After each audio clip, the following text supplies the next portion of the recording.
Welcome everybody to Live from Beyond. My name is Kevin. I'm going to be the GM tonight, and tonight we'll be playing Monsterhearts.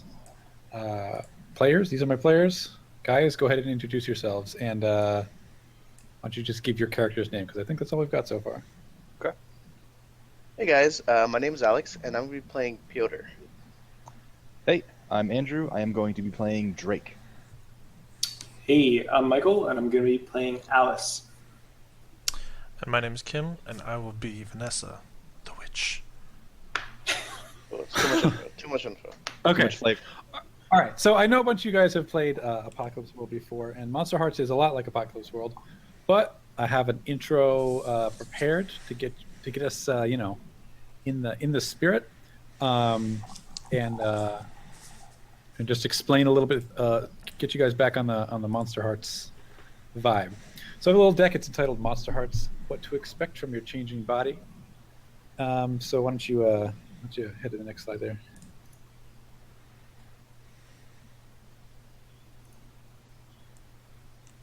All right. I can't see it. Hold on. So it's All right, like so- this. So it's like this, right?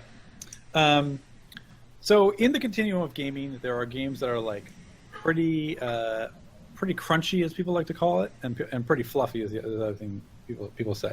I've got AP Calc here and AP Lit because this is Monsterhearts, so like after class. All right, so give me the first game there. All right. All right. And which one is it? Since I can't see it. So I guess It's there's D&D all the way D&D. over on. And Right. Okay. Yeah. So D&D is a little bit like calculus, right? There's an answer that's right. You're supposed to win. You're supposed to kill the dragon, and there's a lot of math involved. And then the next game, I think ED. Oh, whatever. Okay. Edge of the Empire. EDE, Edge of the Empire, I think is still pretty crunchy, but it's a little more narrative than. Did you make this? Yeah. And you don't know what's on it? Well, I don't see it in front of me. You know, Well, why you don't you could just you keep could track just of what look slide at he these was slides on yourself and somewhere. say I next. know. That's not. 3 That's plus not 1 prohibited. is 4. 4 plus 1 is 5. 5 plus 1 is 6. Follow Okay. along. All right. So next. Fiasco. No, I mean I have it open now. All right. All right. So anyways, Jump. so Fiasco. Fiasco is a game, if you've never played it, that's very narrative. That's all the way on the AP Lit side. There's basically no rules. You never roll to attack somebody. If you shoot somebody, they say whether they're hit or not and what happens to them. There's absolutely no mechanics. It's all story. And then you've got Monsterhearts. Monsterhearts. It's a very fluffy game. It's a lot like AP Lit. It's mostly about the story, but there are some mechanics. I love that you think AP Lit is fluffy. Well, whatever. There's not a lot of math involved. No, there's And not. then we've got Paranoia. Yeah. I don't know. Maybe. Redacted. Okay. All right, so AP Calc. This is games like D&D, Edge of the Empire, Shadowrun, stuff that has a lot of rules and a lot of stats usually. Now, important things about these kind of games are that the characters are proxies for the players, right? When you're playing these games, it's you that's playing. So, when you kill the bad guy, you did a good job. You as in Alex or Andrew. The characters' motives aren't as important as in some of the story games, right? Why are you an adventurer? I don't know. Maybe you have a few sentences as your character sheet about how you want to get gold, or you're out to find adventure or glory or whatever it is. But everybody's motives are going to be basically the same, and they're all in service of the predetermined goal of the campaign. And that's fine. In these games, dying or failing is equivalent to losing. If you don't get the treasure, it's bad. If you don't slay the dragon, it's bad. If you don't save the town, it's bad. It's never good. It's never it's never an okay outcome. There are usually secondary outcomes that can go either way, especially in a good game. But usually the overarching goals of the campaign are, to save the world or slay the bad guy. And these games, in general, are good for pickup games or for people who are new. Not that they're only good for those things, but because they don't require a lot of trust. The GM has a lot of power, and the goals of the game are sort of obvious. They're sort of right there. Okay, next. So now we have AP Lit. So in these kind of games like Fiasco, players are portraying their characters. Their characters should be They should be acting as extensions of their characters, not the other way around. They're there to portray their characters like an actor. Motives are very important in this kind of game, right? You want to understand why a character is doing what they're doing, and they can be different. They don't have to be to slay the bad guy, to win, to achieve anything that any of us might be positive. Motives could be anything you want. They can be self-destructive. They can be. They don't have to make sense. They just have to be true to what the character would want or who the character is. In these games, now it says dying/failing is equal to winning. That's not always true, but it could be true in these games. You could have a character die, and that be like a part of their story arc, and that's good, right? You want to understand that character's story more than you want them to have more than you want them to be successful as a person. You want them to be successful as a character, which can mean bad things for them. And these games require a lot of trust. You have to throw things out there and hope that other people are going to catch that ball and and throw it back to you. And further the story narratively. Well, anyways. Okay, next. Yeah. All right, so Monsterhearts. So it's pretty fluffy. Players are going to portray their characters, but you're also there to root for your character, and that's okay. So it's sort of a compromise between the other two. You can want your character to succeed, but you don't want to hold on too tightly that you won't ever let them fail, because if that's what the story demands, then that's what you should do. Motives are very important, just like the other fluffy games, and we're going to do a lot of establishing facts about our characters, and we'll do that in kind of tricky ways, or maybe not tricky but subtle ways, from time to time. Dying and failing should be bittersweet. It should be fun for you as a player, but maybe a little bit sad for you as a player because your character died, and you should be rooting for your character. But it shouldn't be just like losing. It shouldn't be, oh, that sucks. We lost the game because my guy died. And so it's a light touch there, because you should, if you love it, let it go. Like if it's the right time, if it's the right place, then throw them into the fire. That's what they're there for. And the final thing is, the more trust you have in these kind of games, the better. They can work with people not really trusting each other narratively, but they're going to be a lot better the more you can do that. Okay, so we've got history. So context is hot. Context is what's going to drive the game. We're going to establish things, and we're going to establish things, we're going to establish things. And that's going to be like, your character is going to be involved in a conversation, and they're going to say, that's why I came here, because my mom died or something. You're going to establish facts about your character that are going to sort of give an emotional background to everything that's happening. The more context we have, the better. Not every single piece of context is always going to come up in every scene of the game, but the more things we have to draw on, the better each scene will be, because we'll have a deeper understanding of who the characters are, what they've been through, and what their state of mind is. All right. So, while we're establishing, there's a few different ways to establish facts. Some are easy, and some are better. I rank them in this way. I think it's easiest to just say something, to say, I'm really angry, right? Because that's obvious, right? You could say it and then show it. You could say, my character is really angry, and his fists shake in fury. You can just show it, which I think is probably the sweet spot here. That's why I highlighted in red. You can just say Pyotr's fists shake as he clenches them, right? People are going to understand that Pyotr is angry without him having to just spell it out. It's a little better, and it's not hard to do either.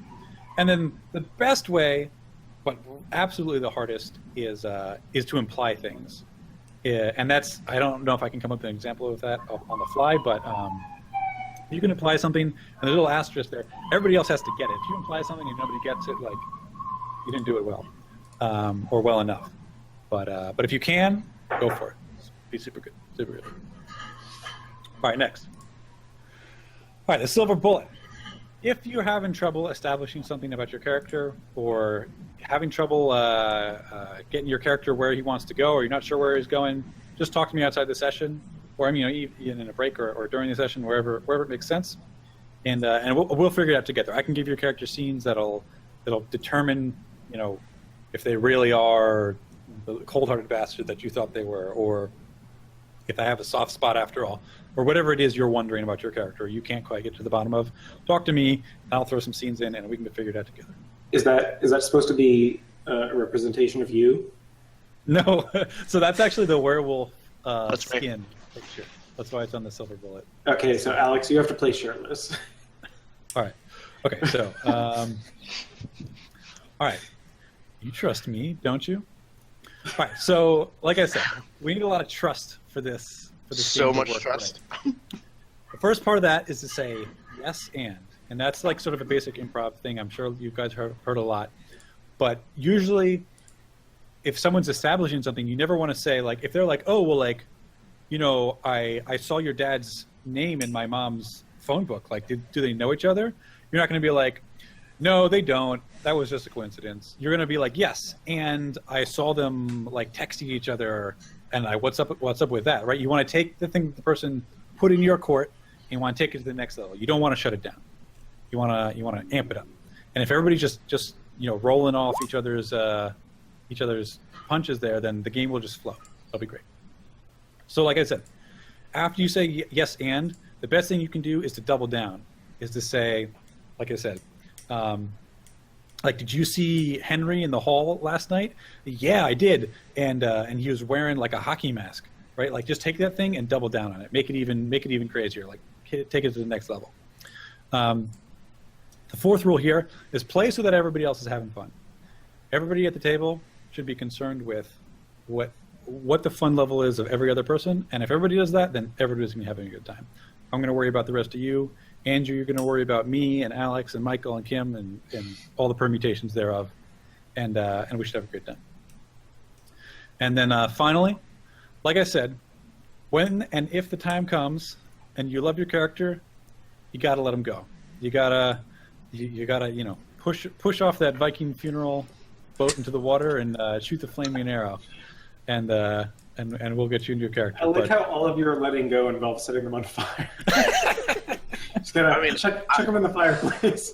I'm pretty sure that's how to play my skin. If you really love your character, set them on fire. Is really what I'm trying to say. I'm trying my best to enact the slide images. Okay, and I think that's it. I think it's just a question and answer. That's his origin right there. Boom. So, you guys have any questions before we get a little more into it? No. Let's rock and roll. All right, let's do it, guys. All right. So, you guys gave me a few words to generate the setting from, and I've done so. I can't promise that all of the words are going to be as important as others. They'll all be involved. They'll all be involved somehow. The setting so far is a school in New England. I think it's going to be in maybe Vermont. The year is 1978. The school has just been reopened. It's been dormant for decades. It's been bought by new investors and reopened. You guys are part of the first freshman class to be at the school in 30 years. This is a college? Mm-hmm. This is a college. Okay. This is a college. You all should have reasons why you've gone to this school. It's maybe not the most attractive school, right? It's not very big. It's a brand new school, so you know, maybe not have the best reputation. You're taking a little bit of a gamble, so you need to know why your characters are going to go here. It could be scholarships. It could be maybe this school was in your family or something. I don't know. Whatever it is you want, but you got to think about that.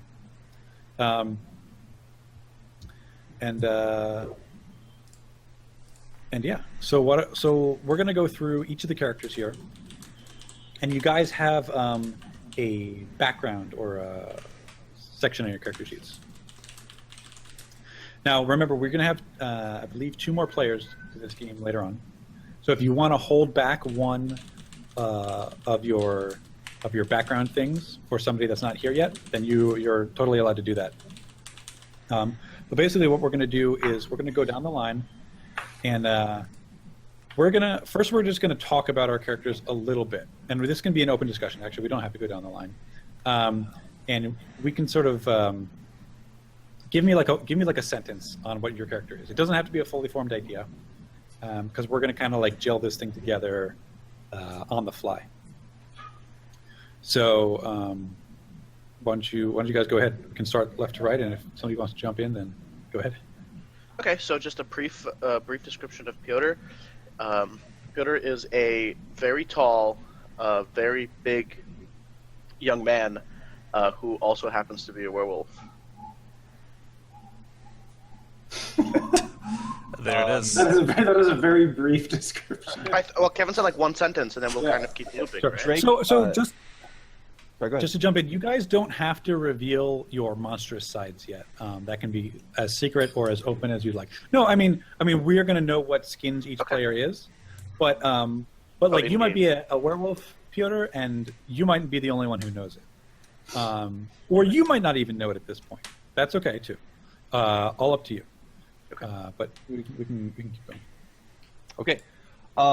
Drake is the son of an alumni of this school. The father knows the school has a very strong reputation in the business world, so he's been pushed here. But that's not really what he's after. He's much more interested in music and the arts. So in an act of rebellion, he's going to focus more on that and hopefully get himself kicked out of school. Okay. What was the first part? You said your father was an alumni? Alumni of the school. He's the only reason. So Alice she's this very slight girl with kind of like long straight hair, and she kind of walks around with this giant oversized coat that just hangs off of her more than anything, and it defines like her shape as she walks around. But she's only here because both of her parents, I think, took jobs here, being that it's the first year of the school. One is working as a professor and the other is working in an administrative role. So that's the only reason she's here. Okay. All right, and I'm playing Vanessa, bit of a loner, perhaps, fairly guarded, kind of short, skinny girl. Always wears all black, black stockings. Got kind of crazy black hair, and always wearing kind of weird jewelry, pentagram earrings, and what have you. She came here. She begged her mom to let her come to this school when she heard that it reopened, because she heard that the library contains some very peculiar books that she is hoping to get her hands on. All right, let me, since everybody else did not one sentence but a little more, then let me add a few more about my character. So, for those that have spoken to Piotr, you'll very quickly find out that he's from California, and he actually, the reason he came to school, it's the furthest that he could get away from his hometown, that he doesn't really, he doesn't want to doesn't give out reasons to why, but this is like the furthest he can go. Okay, very good, very good. All right, so now we're going to generate a little bit more of the world here. I'm gonna read off the words that you guys gave me, and again, these things may come in sort of sideways later on, or in subtle ways. But we've got the word floating, the word purulent. Can you just, for the sake of anyone, say what do you mean by the words that we gave you? Oh, sorry. So I asked you guys each for a word to help me come up with the world, right? So I was going to come up with a setting, and I thought I would let you guys have some vector on deciding what it would be like, even if that vector is sort of oblique. So Kevin, you and I spoke about mine, so change it to like authoritarian or restricted. Or authoritarian. That's fine. But so these ideas will come up in some form at some point in the campaign, or they could be major things like, floating could, for example, mean that you're all on a floating island. You're not, but that's what it could mean. So we've got floating, purulent, authoritarian, dreamy, and disparity. So let's begin here. Drake, you guys have been here for a few days.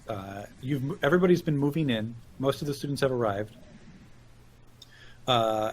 but classes haven't started yet. There's about a week or so between people moving in and classes starting. There's a small town nearby. Only a couple hundred people live there. What's the name of the town?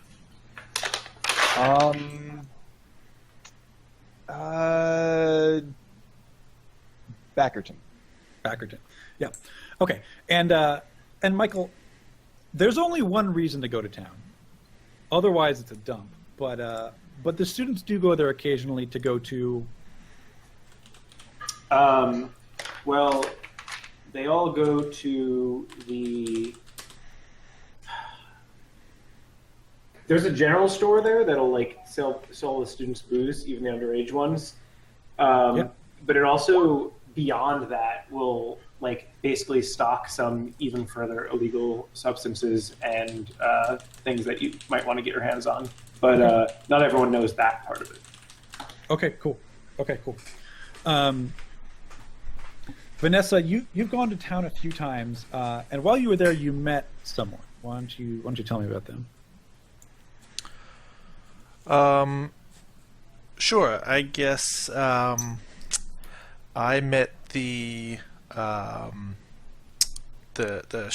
storekeeper, the owner of the general store, who is this kind of abnormally large, very rotund man, probably like 6'8" or something like that. Always speaks very slowly, and always seems to speak in these kind of weird riddles.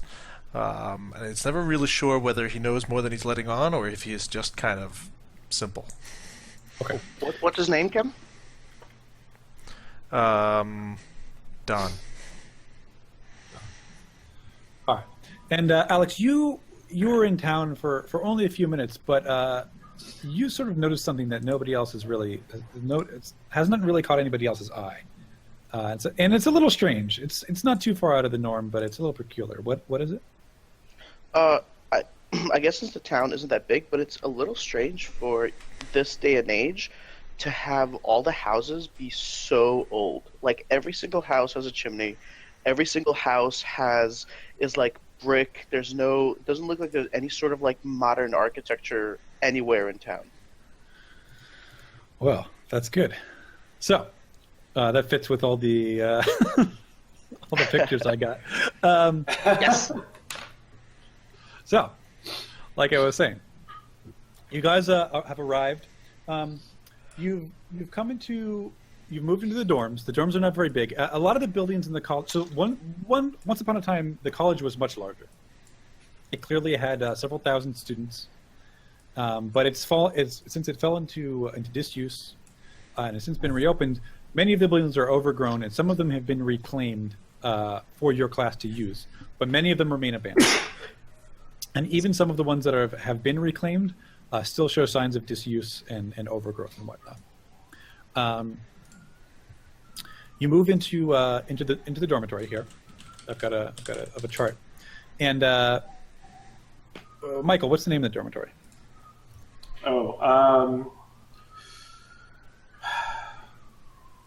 Hogwarts. Let's say Ivy Hall. What? No, I was actually going to say. I was going to say something gardens. Somebody give me a blank for the gardens.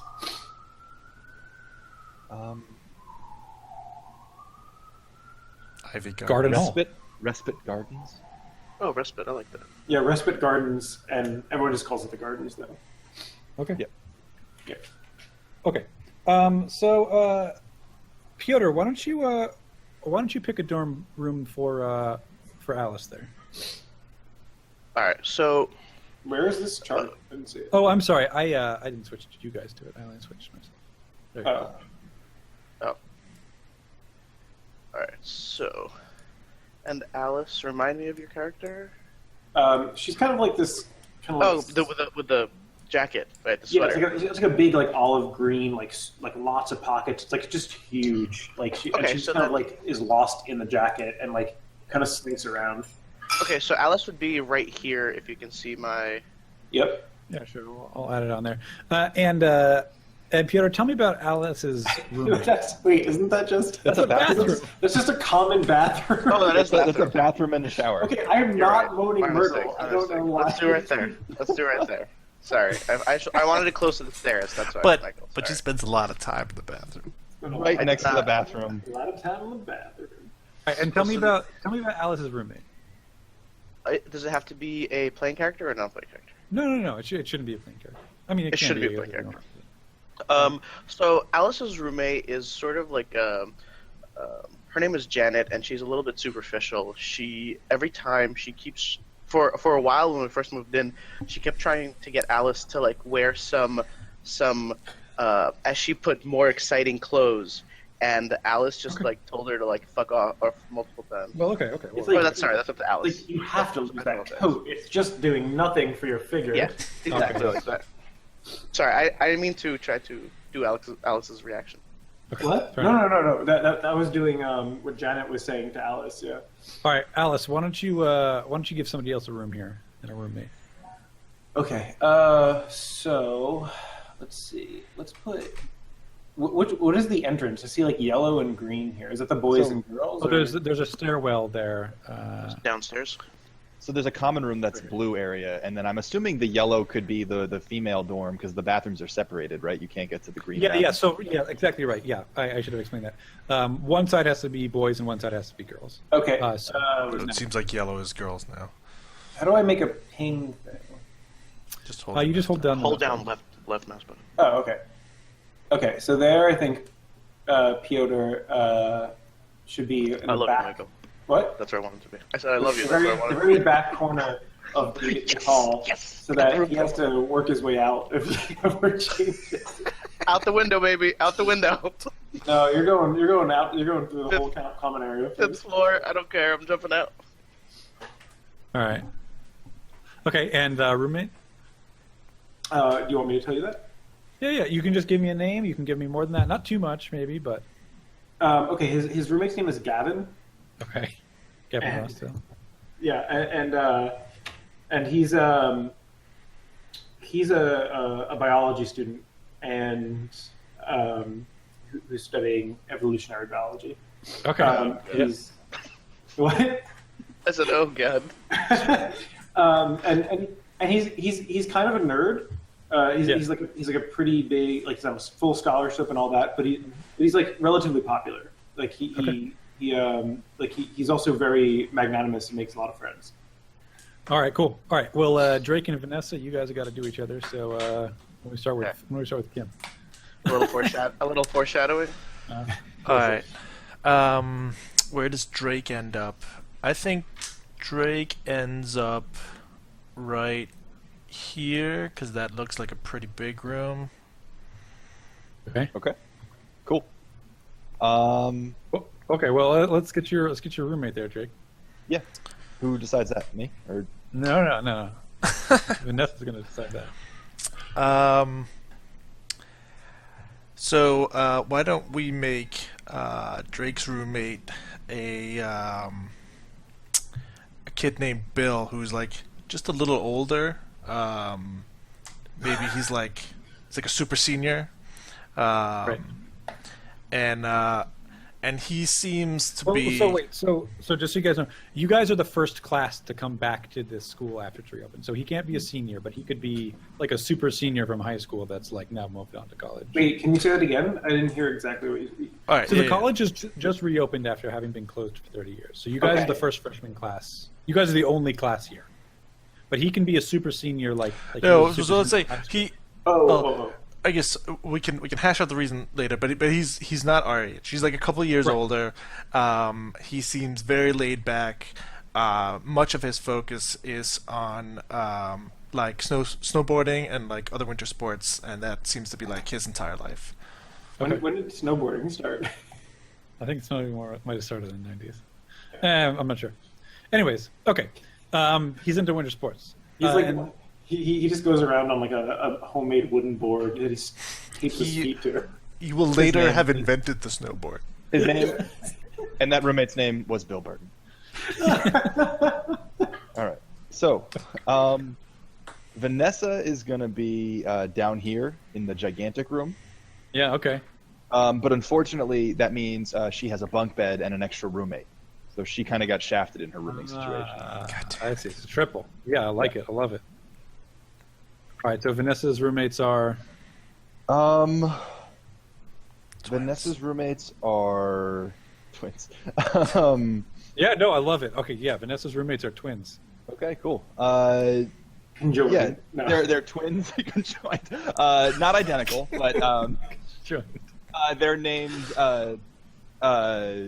Louise and Thelma. No, Louise and Paula. Okay. Louise and Paula. All right, great. Do we need to know anything else about them besides their twins? Or is Yeah, that- sure. They're twins from relatively poor family. They didn't have much like nice clothes. They didn't bring much with them. But they're very sweet. But they don't spend much time apart. They're sort of each other's crutch in this new social situation. Okay. Something I don't know if I missed or if it wasn't stated, but what's like Bill's demeanor? I know he's older. So Bill's kind of this big dude. He's kind of hunched over. He's got long legs. He's muscular, and he's kind of quiet. Okay. But once you get him talking about the right thing, he'll talk.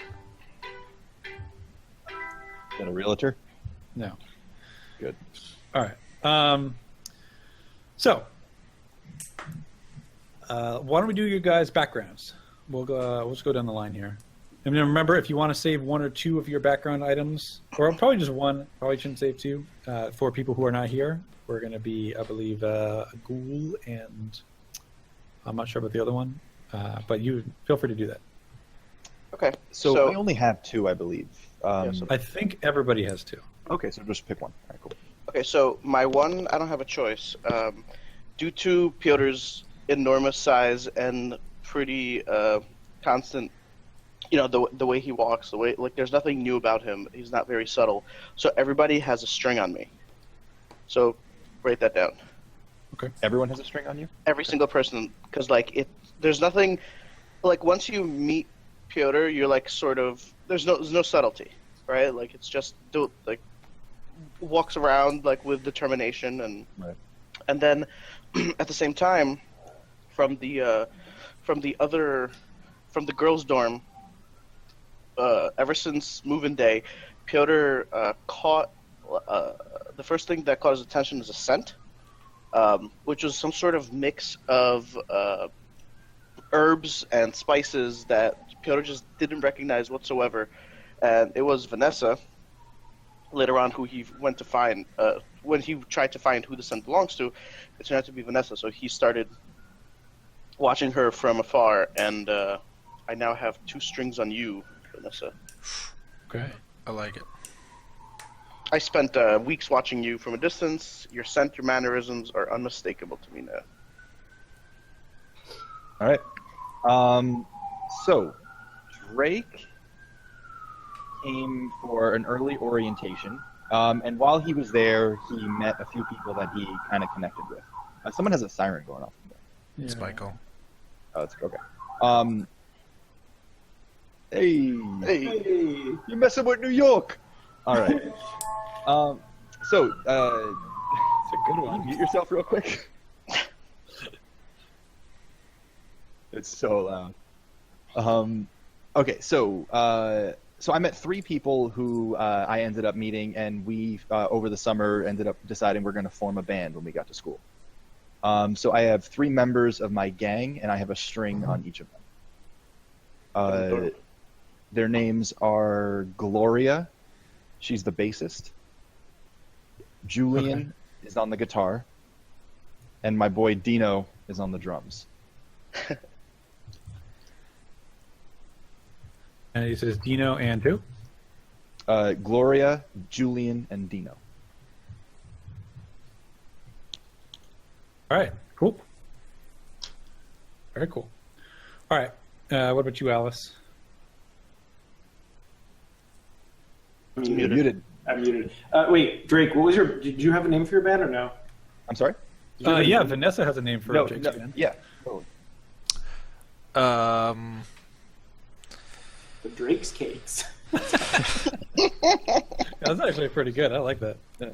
Sure, we can go with that. And a genre as well. I was. Go ahead. I was not trying to steal that. I was just making it. No, I think it's perfect. But yeah, I'll leave it up to you, Kim, if you want to. No, that's fine. I don't want to step on that. You want a genre of music? Yeah, remember, it's 1978. So. 1978. Gangster rap. Baroque. I don't know time periods. I think this is around like I guess like punk is around, right? Like, so I think we can go with punk. Yeah, it's starting to form. Early punk. Ska too. Okay, all right. So it's a punk band. Great. All right, and then so Alice, do you want to do your? Yeah. Is there any way you can put the dorms back up or no? Sorry, I switched myself over, but not everybody else. Keep doing Okay. So we're just doing the backstory, right? Mm-hmm. Okay. So one of you knows that I'm dead and how I died. And that is going to be. I'm actually gonna actually Drake can have that. So Drake, you have a string on me. Okay. For some reason. Well, you know that I'm dead and how I died. Okay. Yeah. So I know that. No. Let's not. Let's not we don't spell need it out to. here. You just know what it is. You just know it, yeah. Give that a little bit of thought. And I've been inside. I've been inside somebody's bedroom while they were sleeping, and that's definitely going to be Vanessa. Okay. And so I get a string on Vanessa. All right. All right, Vanessa. All right, so I start the game with 2 sympathetic tokens. Okay. Which I guess is like a witch thing. I don't know if sympathetic tokens is like a generic thing. I don't think so.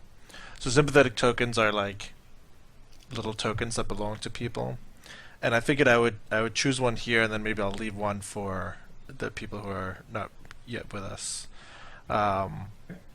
But I think one of the sympathetic tokens is going to be a lock of Piotr's hair. His bushy mane that she has managed to get a little piece of. Okay. And then one of the others caught you rummaging through their friend's stuff but kept quiet. And that person, I think, is going to be Alice, who caught Vanessa rummaging through Piotr's stuff. Okay. You. So Vanessa Alice was gets a rummaging string through on me. Piotr's stuff, and Wait, Alex say caught. Sorry, say that again. So Alice, you get a string on me for having seen me rummaging through Piotr's stuff, but you didn't say anything about it. Oh, I saw you doing it. Yeah. And so I get a string on you for catching you. Okay. Oh, wait, and what do I have a string on you for, Cal? You don't. I just have a Alice. sympathetic token for you. Sorry. You're kind of indirectly involved in all of this. Yeah, but Alice gets okay. the string. I'm gonna guess that I went into your bedroom and spied on you after I saw this. It kind Well, of that's intrigued decided. me. That's decided later. So, Okay. Michael, does Peter know that Vanessa was looking through his stuff? Well, this specifically says that you